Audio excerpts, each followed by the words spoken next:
हर हर महादेव। ओम नमः शिवाय। शिव जी सदा सहाय। ओम नमः शिवाय। गुरु जी सदा सहाय। शुक्राना शुक्राना शुक्राना मेरे गुरु का। हे महादेव। महाशिव पुराण की कथा जो आगे इस तरह है। भगवान शंकर ने शंखचूर्ण के पास गर्ववर्ध राज चित्रार्थ को भेजा। शंखचूर्ण का नगर महेंद्र और कुबेर के भवन के पास था। वहां पहुंचकर दूत ने शंखचूर्ण से कहा, मेरा नाम पुष्पदत्त है। तुम या तो देवताओं के अधीर उन्हें लौटा दो या शंखराजी के साथ युद्ध करो। मैं शंकर भगवान का दूत हूँ, जो ठीक समझो वैसा करो।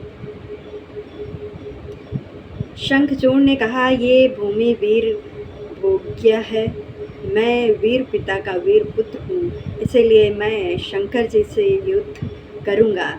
मैं बिना युद्ध के देवताओं का भाग नहीं लौटाऊंगा।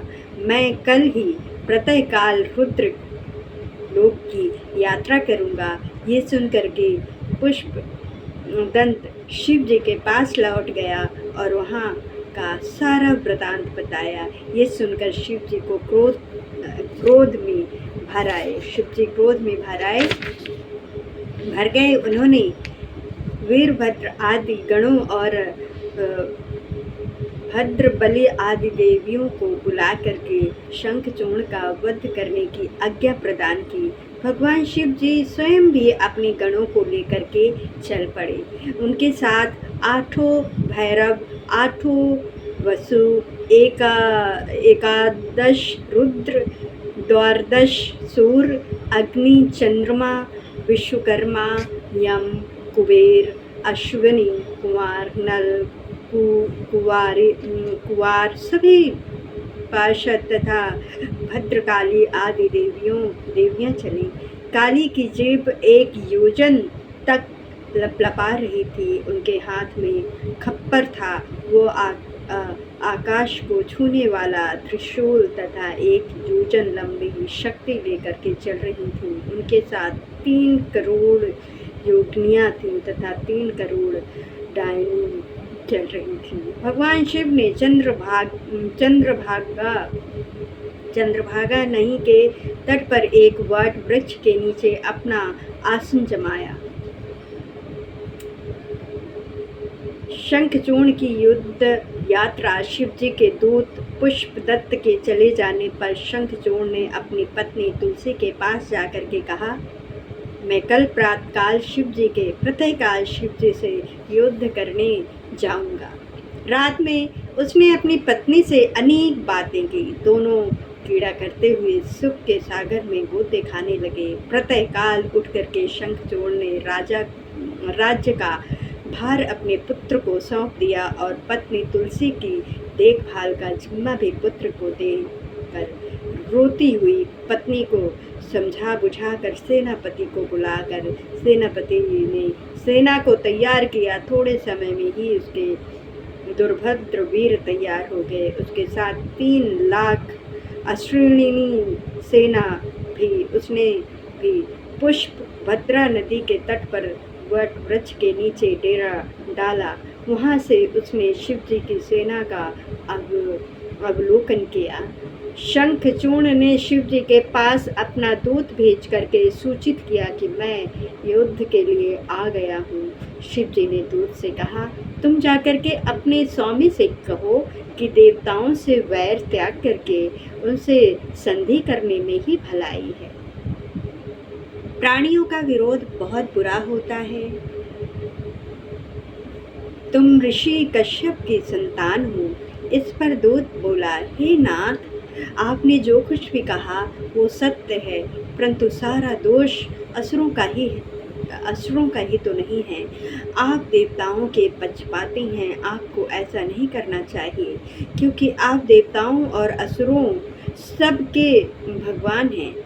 उसकी बात सुनकर शंकर जी बोले, हम तो भक्तों के अधीन हैं। देवकार में युद्ध करने में मुझे कुछ भी शर्म नहीं है। दूत शंखचूर्ण के पास वापस चला गया। दूत ने शिवजी की सभी बातें शंखचूर्ण को बताई। शंखचूर्ण ने युद्ध करना ही उचित समझा। उसने अपनी सेना को युद्ध करने की आज्ञा दी।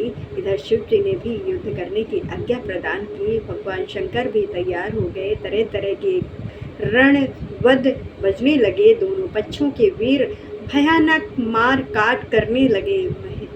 महेंद्र का वृष वर्वा के साथ युद्ध होने लगा। विष्णु का दंभ के साथ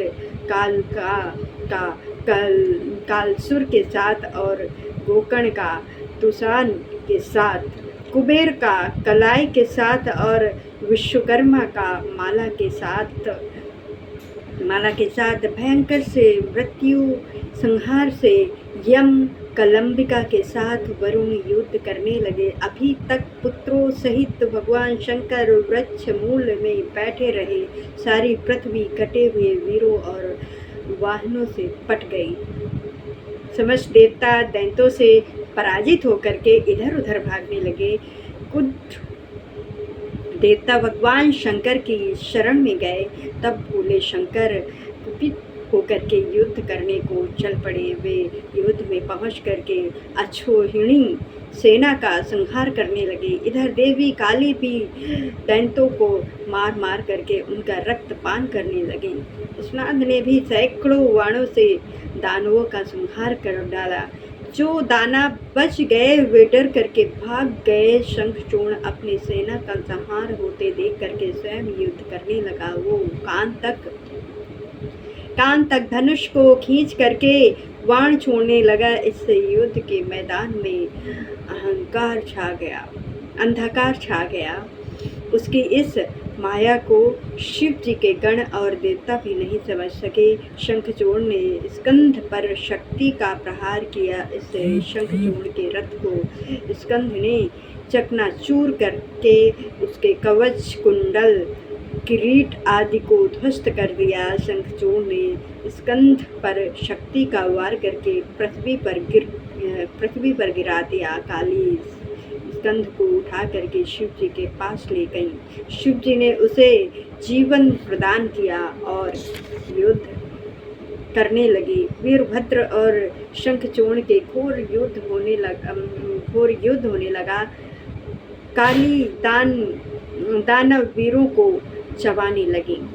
देवी भद्रकाली युद्ध के क्षेत्र में भयंकर सिंह नाद करके गर्जना करने लगी। उनकी गर्जना से अनेक दानव मूर्छित हो गए।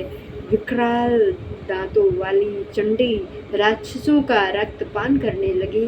शंखचूर्ण स्वयं काली के साथ युद्ध करने लगा। काली ने शंखचूर्ण पर बाणों की वर्षा की, जिससे शंखचूर्ण ने शांत कर दिया। इस पर काली ने नारायण अस्त्र चलाया। इस पर शंखचूर्ण ने रथ से उतर करके नारायण अस्त्र को प्रणाम करने लगा। इससे वो अस्त्र शस्त्र हो गया। अब देवी ने ब्रह्मास्त्र का प्रयोग किया, परंतु शंखचूर्ण ने उसे भी शांत कर दिया। देवी काली शंखचूर्ण द्वारा छोड़े गए बाणों को चबाने लगी। देवी काली घोर गर्जना करने लगी। इससे राक्षस सेना भयभीत होकर के भागने लगी।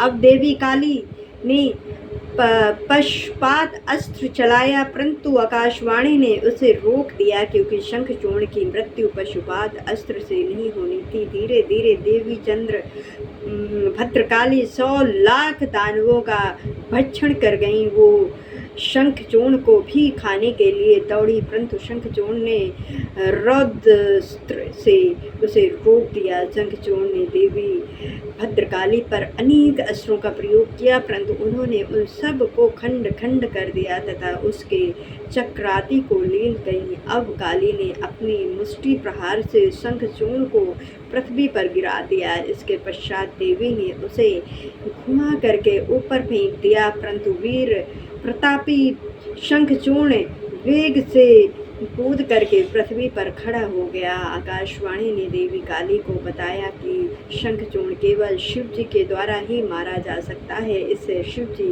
वृषभ भर पर चढ़ करके युद्ध भूमि में पहुंच गए। शिव जी को देख करके शंखचूर्ण ने रथ से उतर उन्हें प्रणाम किया। फिर विमान पर आरूढ़ होकर के भगवान शिव से युद्ध करने लगा। उसने 100 वर्ष तक शिव जी के साथ युद्ध किया। वे आपस में विभिन्न अस्त्रों से युद्ध करते रहे। वीरभद्र और नंदी ने भी अनेक असुरों को मार गिराया। शेष बचे दैत्य डर करके भागने लगे। अपनी सेना को भागते देख करके शंखचूड़ ने उन्हें रोका और शिव जी पर मेघवात प्राणों की वर्षा करने लगा। वो अदृश्य होकर शत्रु सेना में भय फैलाने लगा। देवता उसकी माया को समझ नहीं सके। भगवान भोले शंकर ने उसके वध के लिए अपना त्रिशूल उठाया। उस त्रिशूल का तेज सहन करना तेजस्वियों के लिए भी मुश्किल था। आकाशवाणी ने महादेव को त्रिशूल चलाने से रोक दिया। आकाशवाणी ने कहा, आप वेद मर्यादा का नाश ना करें। इसके पास जब तक विष्णु का दिया कवच और पतिव्रता पत्नी है तब तक नहीं मारा जा सकता। तब शिव जी ने त्रिशूल को रोक लिया। इसके बाद शिव जी ने विष्णु का स्मरण किया। विष्णु जी वहाँ आए। विष्णु जी ने ब्राह्मण का वेश बना करके शंखचूड़ के पास जा करके उससे भिक्षा में कवच मांगा। शंखचूड़ ने अपना कवच उन्हें भिक्षा में दे दिया। इससे विष्णु जी शंखचूड़ का वेश धारण कर उसकी पत्नी तुलसी के पास गए और तुलसी के साथ रमन करने लगे। समय मिलते ही शिव जी ने विजय नामक शूल शंखचूड़ पर चलाया। इससे उसका संहार हो गया। आकाश में दुर्भी बजने लगी। देवता फूलों की वर्षा करने लगे। शंखचूड़ भी शब युक्त हो गया। उसके अस्थियों से एक प्रकार के शंख की जाति पैदा हुई।